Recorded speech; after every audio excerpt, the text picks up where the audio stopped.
Welcome back to our channel Prash. Learning is fun. In this module, let us learn about Newton's laws of motion.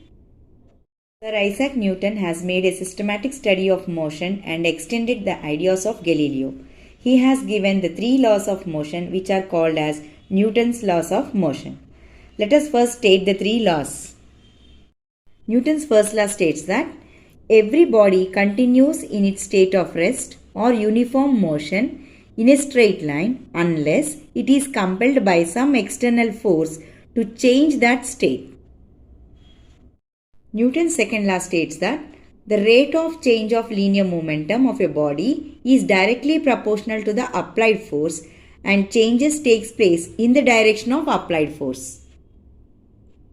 Third law states that to every action there is always an equal and opposite reaction.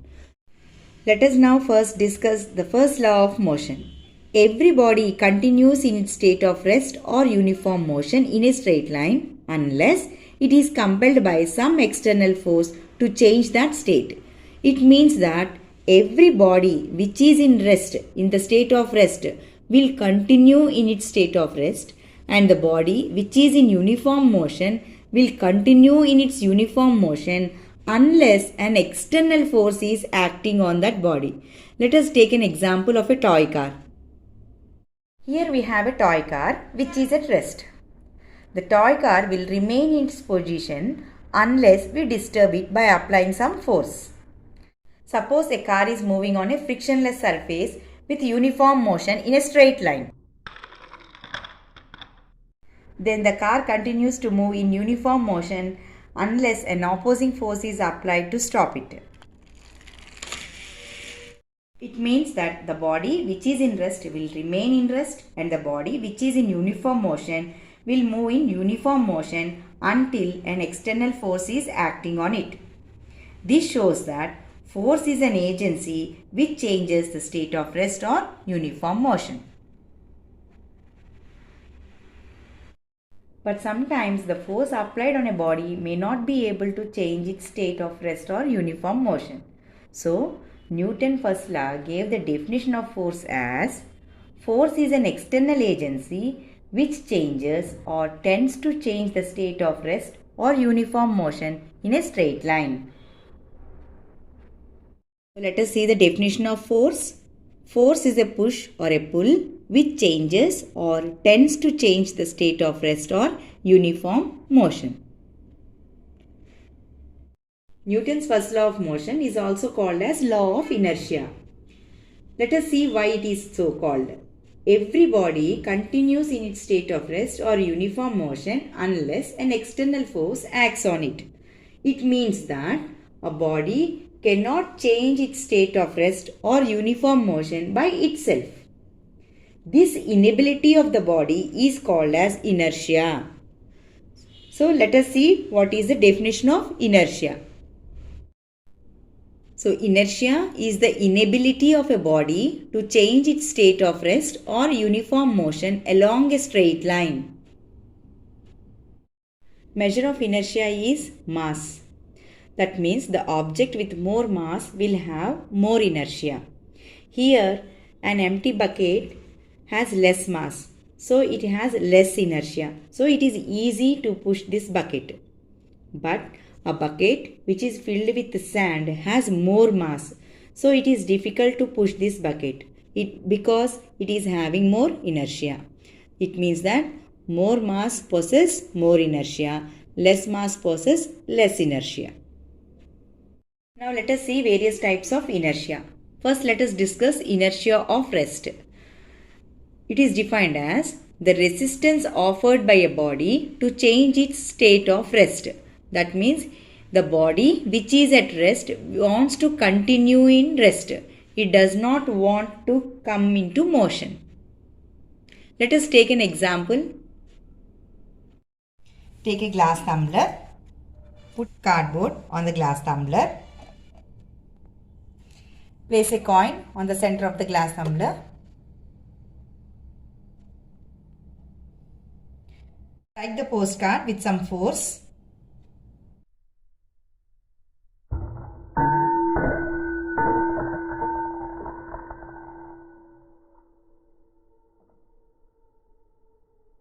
the coin falls into the glass tumbler.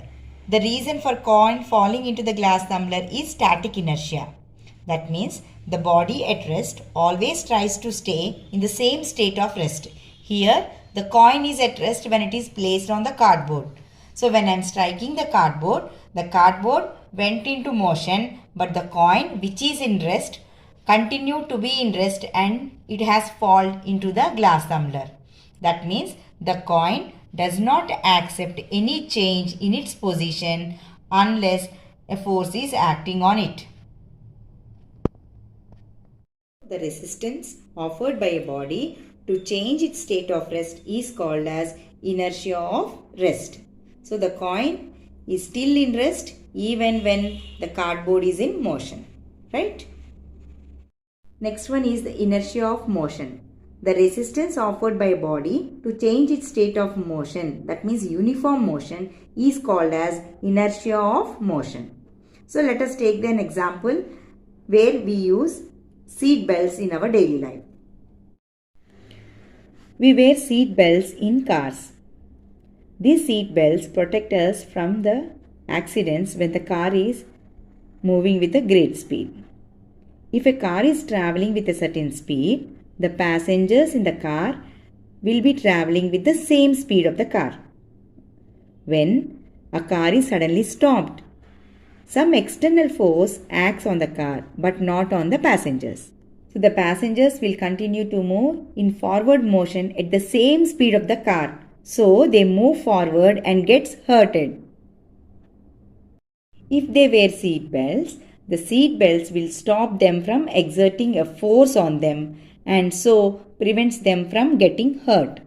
So here the seat belt is protecting the passenger from getting hurted. If there is no seat belt, the passenger is moving forward and getting hurt by hitting to the front glass.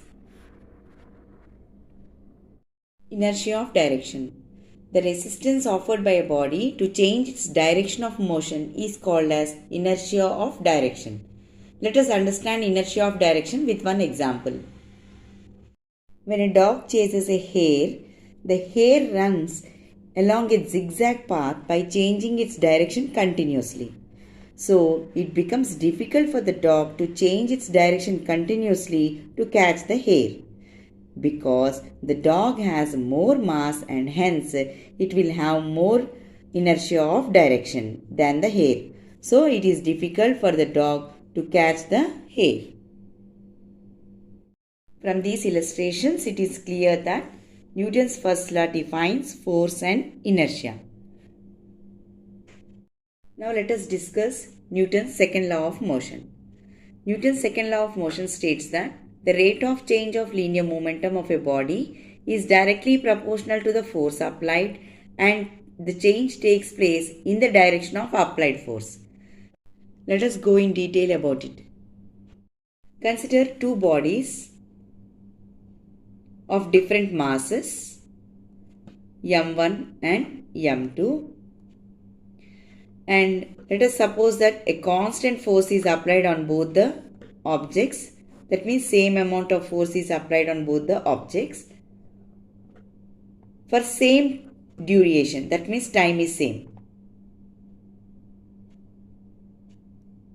So when the force is applied on these bodies, the lighter body gains higher speed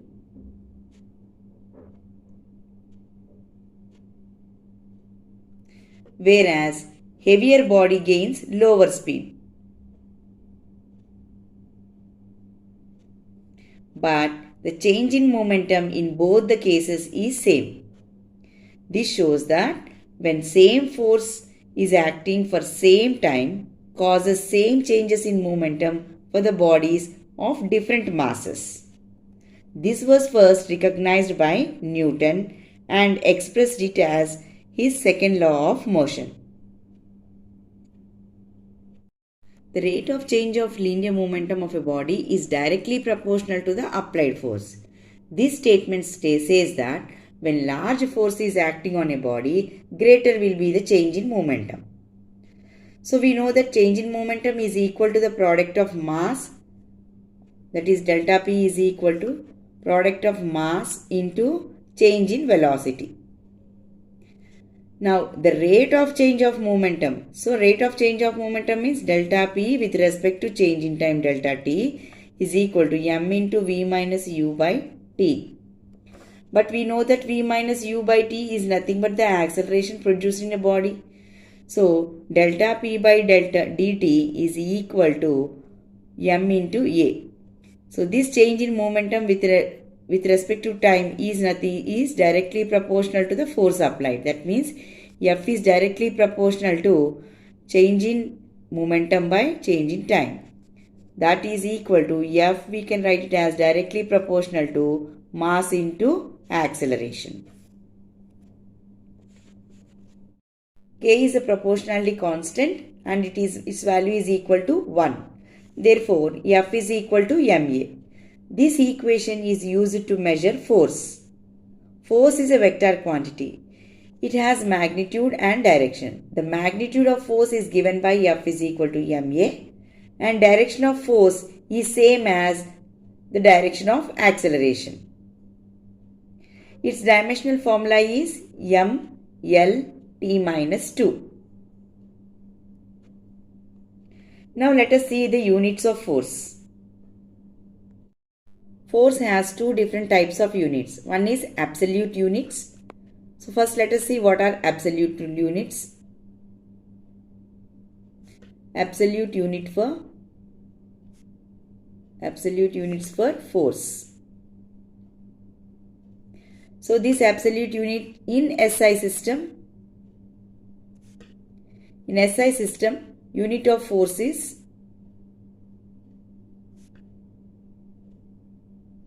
Newton. It was given in the name of the scientist. So we have to use capital letter in the symbol form. So 1 Newton is equal to 1 kg into 1 meter per second square. In CGS system, the unit of force is,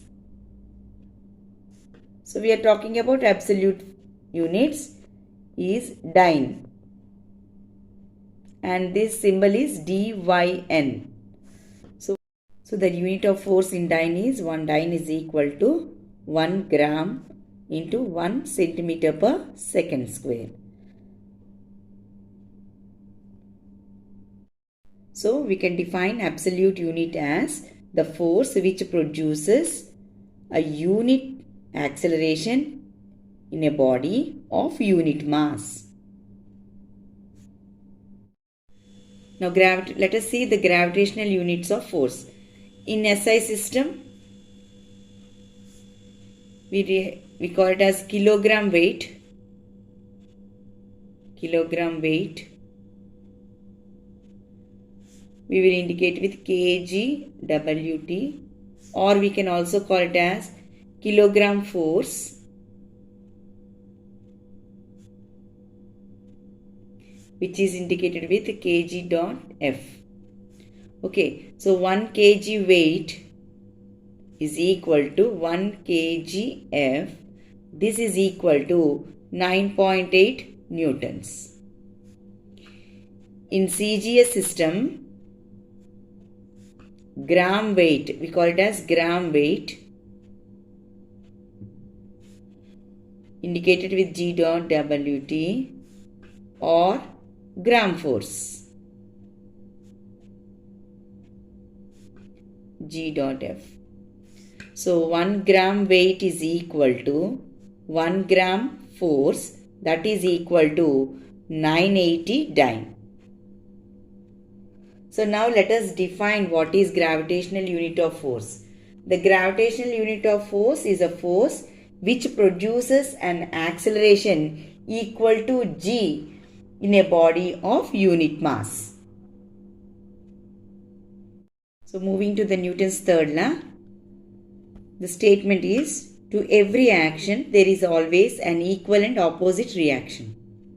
Let us understand that Newton's third law by taking an example. If A and B are two bodies,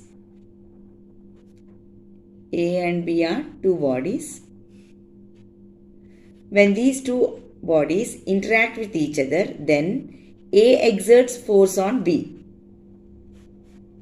and B exerts force on A. So the force exerted by A on B is given by F of BA.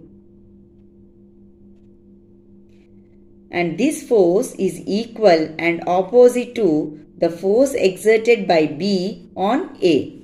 So that is equal to F of B A is equal to minus F of AB. Thus, it is understood that single force never exists. According to the third law of motion, when one object exerts force on other object, the second object also exerts force on the first one, which is equal in magnitude but opposite in direction.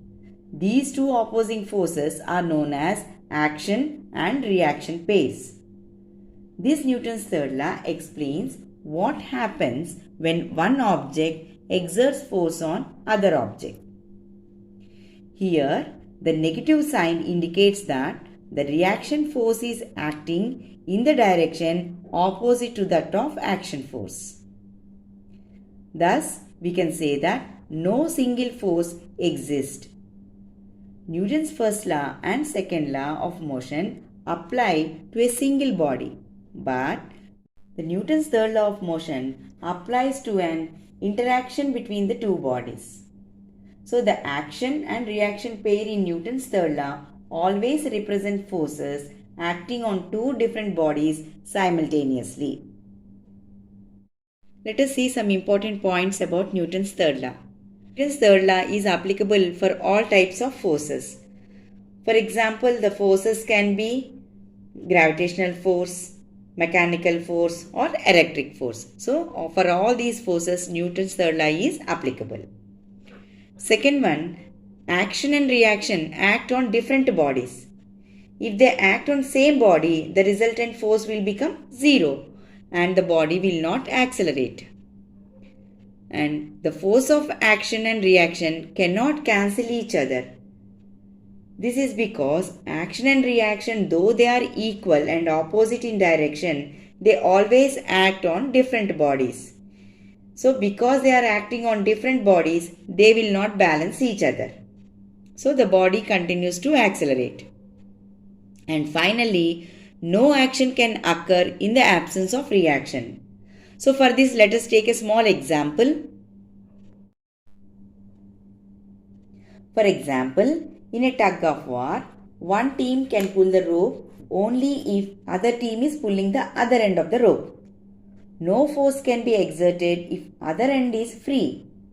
One team exerts the force of action and another team provides the force of reaction. Let us consider the following examples. Here, when a bullet is fired from the gun, the force sending the bullet forward is equal to the force sending the gun backward. So, direction of bullet is in this direction and the direction of recoil is in backward direction. Here, the gun has more mass, so it moves a little distance in backward direction and gives a small jerk. This backward motion of the gun is called recoil. So, here, action is the force on the bullet and reaction is the force on the gun. So in rocket, various fuels are burnt in the engine produces hot gases. These hot gases eject out from the bottom of the tube and pushes the rocket in opposite direction. The gases ejecting out is an action and the rocket moving upward is the reaction. So here also action and reaction pair are existing. While walking, we press the ground, that is action, and with our feet slightly slanted in a backward direction. The ground exerts an equal and opposite force on us. The vertical component of force of reaction balances our weight and the horizontal component enables us to move forward. So, Newton's third law helps us to walk on the ground. By conducting a small activity, we can show that action and reaction pair acting on two different bodies. Take a test tube of good quality and put some water in it. Place a cork cap at its mouth to close it. Now suspend the test tube horizontally with the help of two strings and heat the test tube with the help of a Bunsen burner until water evaporates. So when the water starts evaporating, we observe that the cork cap blows out. We will observe that the test tube moves backward. Velocity of the rubber cap is same as the velocity of the test tube in opposite direction. By this activity, we can say that action and reaction forces act on two different bodies but opposite in direction. Hope you all understood the Newton's laws of motion. Thank you.